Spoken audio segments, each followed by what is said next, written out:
¿Sabía el Gobierno que había 2 altos funcionarios de libre disposición forrándose a costa de la contratación pública de su consejería? ¿Sí o no? Yo creo que lo verdaderamente importante es tener los principios muy claros siempre, ¿no?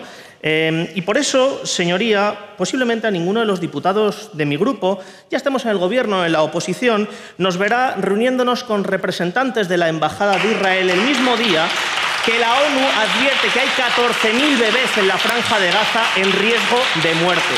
Esta fotografía, señor consejero, es una auténtica vergüenza para el Gobierno de la Comunidad de Madrid y, en particular, para usted. Ustedes son cómplices, señorías, de un genocidio.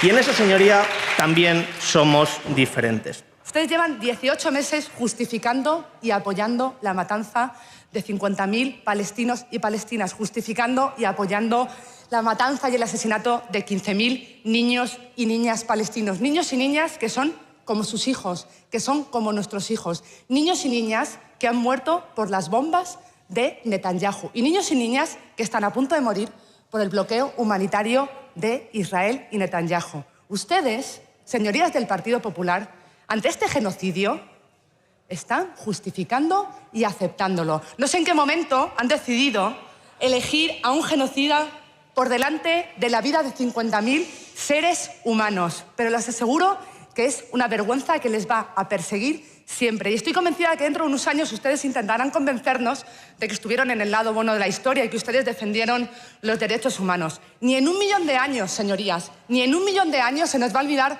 que ante este genocidio Isabel Díaz Ayuso y todos ustedes estuvieron justificando la barbarie y el genocidio de Palestina. ¡Viva Palestina libre! Este bebé es uno de los 15.000 niños asesinados por el ejército israelí en Gaza, por la barbarie que está perpetrando el Estado de Israel. Esta imagen, cuando fue tomada, debería haber parado al mundo, pero lo cierto es que no lo hizo. Siguieron muriendo niños en Señora Carmona, Gaza. por favor, a la cuestión. Permítame decir, señora vicepresidenta, que esta barbarie no ha detenido. Yo entiendo que esto es una imagen insoportable de mirar, a mí me cuesta muchísimo mirarla. Ahora sí la llamo a la cuestión pero es por que, primera vez. Por mucho que no miremos, esto sigue sucediendo, señora vicepresidenta, ¿entiende? Y solo se puede parar si la comunidad internacional se pone de acuerdo en exigirle a Israel que cese de hacer esto. Mirando hacia otro lado, señora vicepresidenta, eso no va a suceder. A mí me resulta difícil entrar a la cuestión con 50.000 muertos sobre la mesa, pero venga, vamos, pues se habla de financiación hospitalaria porque esta Cámara no es capaz de mirar a su momento histórico y no es capaz de mirar al mundo. Ok. Lo primero que quería hacer, señor presidente, es felicitarle por su labor. Yo de verdad me puedo imaginar lo difícil que es ser presidente con una mayoría absoluta detrás. Qué complicado y qué valiente en estas condiciones levantar la voz por los más vulnerables, por los más perjudicados, los chanchulleros, los jueces, los genocidas. Qué valiente, señor presidente. Muchas gracias por poner el cuerpo, la cara.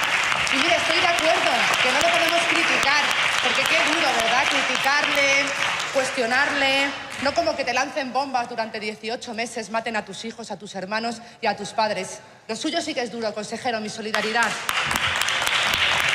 España no puede mirar hacia otro lado. Madrid, como capital de este país, tampoco. Y esta Asamblea tiene la oportunidad y la obligación de pronunciarse con valentía. Han pasado ya 924 meses, 77 años, desde el inicio de la colonización foránea y el desplazamiento forzado de nuestro pueblo. Más de 75 años en los que se ha intentado borrar la identidad palestina del mapa. Y sin embargo, estamos aquí. Le llamo a la cuestión por segunda vez. Continúe. ¿Cuántas me quedan? Una. ¿Me queda una? ¿Me arriesgo o qué hago? Usted verá. Porque visto lo que está pasando hoy, no sé.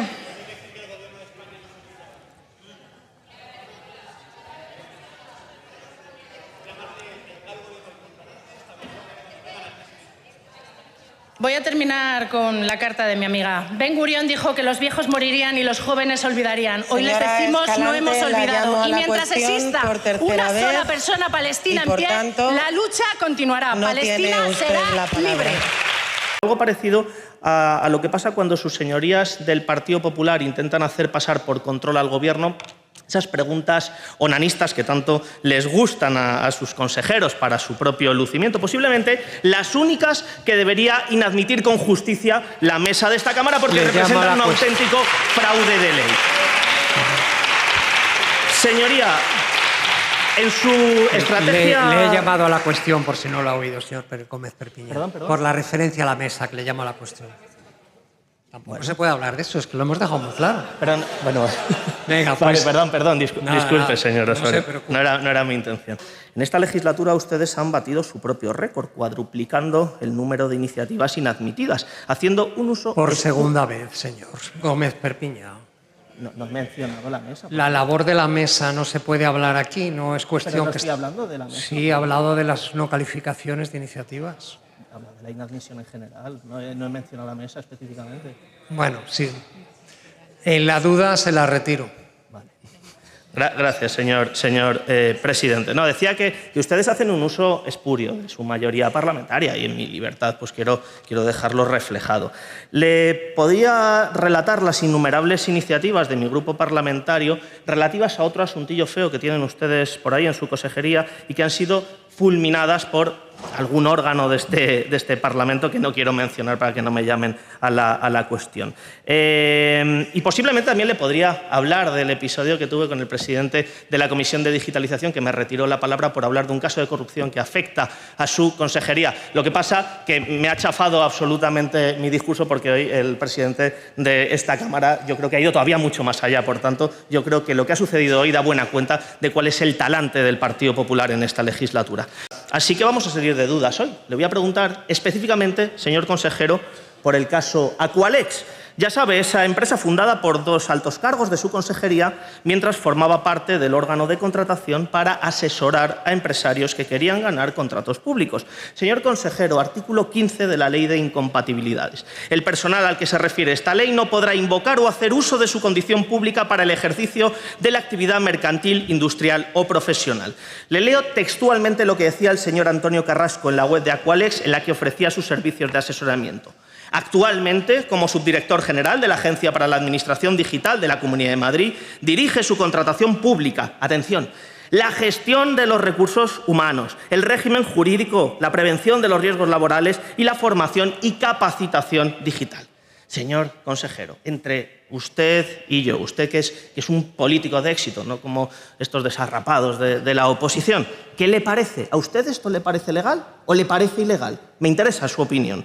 ¿Quién no querría el asesoramiento en materia de contratación pública del mismo individuo que posteriormente va a decidir acerca de tu oferta o acerca de tu candidatura? ¿Cuántas de las empresas que solicitaron los servicios de los señores Antonio Carrasco y Ramiro Salamanca accedieron a contratos públicos con la Comunidad de Madrid? ¿Cuántas fueron beneficiarias de subvenciones a cargo de los fondos europeos? Señor consejero, ¿sabe usted quién es el presidente del Consejo de Administración de la agencia? Es usted, señor consejero, es usted, señor López Valverde. ¿Y sabe también que formaba parte del Consejo de Administración de esta misma agencia? El que estaba en todas las salsas, señor consejero, el señor Carrasco, el mismo del órgano de contratación, el mismo que cobraba por ayudar a empresarios y el mismo que hacía las adjudicaciones. Todos los huevos estaban en la misma cesta, señor consejero. Y por eso, porque es usted el presidente, le informo, y con esto ya termino, señor presidente, que vamos a denunciarle por incumplimiento de la Ley de Transparencia, porque no están las actas del Consejo de Administración y tampoco los nombramientos. Señor consejero, respóndanos, ¿lo sabían, sí o no? Gracias. Y sobre todo, las acusaciones a profesionales son peligrosas y sobre todo que están manchando el nombre de ciertas personas. ¿Sabía el Gobierno que había dos altos funcionarios de libre disposición forrándose a costa de la contratación pública de su consejería? ¿Sí o no? Señor consejero, ¿sabe por qué no me quiere contestar? Si es que yo creo que está muy claro. Porque es mentira que ustedes no lo supieran. Claro que lo sabían. Mire, hoy le voy a traer una primicia. Un documento que seguro que usted ha visto en alguna ocasión, y a lo mejor hasta la consejera de Sanidad. Terceras jornadas de contratación pública estratégica. 17 y 18 de marzo de 2025, Hospital de Emergencias, enfermera Isabel Zendal. ¿Saben quién dio una conferencia el día 17 de marzo, ya digo, de este mismo año, de 2025, sobre precisamente el modelo Open House, sobre transparencia, es que manda narices, ¿no? En sanidad, bingo, señor consejero, el señor Antonio Carrasco. ¿Y sabe cómo se le presentaba en el programa oficial de este acto celebrado en un hospital público de la Comunidad de Madrid? Como cofundador de Aqualex Boutique. ¿Sabe quiénes compartieron mesa para debatir sobre la ley de contratos, señor consejero? El abogado general de la Comunidad de Madrid, el señor Fernando Muñoz, y sí, efectivamente, señor consejero, el señor Ramiro Salamanca, nuevamente como cofundador de Aqualex Boutique. Las evidencias, señoría, de que su gobierno estaba al tanto de la actividad profesional y mercantil de estos señores no pueden ser más claras. En estas jornadas, señoría, además de los citados, participaron el Servicio de Contratación de la Agencia Informática, el letrado jefe de la Consejería de Sanidad, la presidenta del Tribunal de Contratación de Madrid, la directora de compras de la Agencia de Contratación Sanitaria de Madrid y, por no seguir mucho más, el consejero delegado de la Agencia de Contratación Sanitaria de la Comunidad de Madrid con rango de director general, señoría, de alto cargo de su gobierno. Ustedes mienten, señor consejero, y el motivo, si no lo dice usted por falta de valentía o por el motivo que sea, lo voy a decir yo, que para eso están las prerrogativas parlamentarias, para protegernos a los diputados y para garantizar nuestra libertad. Ustedes, señoría, probablemente pagaron favores pasados a estas personas mirando para otro lado. Aval Madrid, arpegio, lo vamos a saber próximamente. Señor consejero, yo le pido en el día de hoy no solo que sea cauto, sino que colabore, porque si no la siguiente comparecencia no va a ser en la Asamblea de Madrid, sino que va a ser en la Fiscalía Anticorrupción. Señoría del Partido Popular, que yo también le aprecio, además le considero un buen diputado. No voy a entrar en disquisiciones con usted en el día de hoy, solamente le voy a formular una pregunta que quizás le da algo que pensar. ¿Se acuerda de quién fue el diputado del Partido Popular que subió a esa tribuna a defender a Ignacio González, a Cristina Cifuentes, a, qué sé yo, todos estos personajes que han pasado por el Partido Popular en los últimos años antes de ser imputados? Gracias, señor.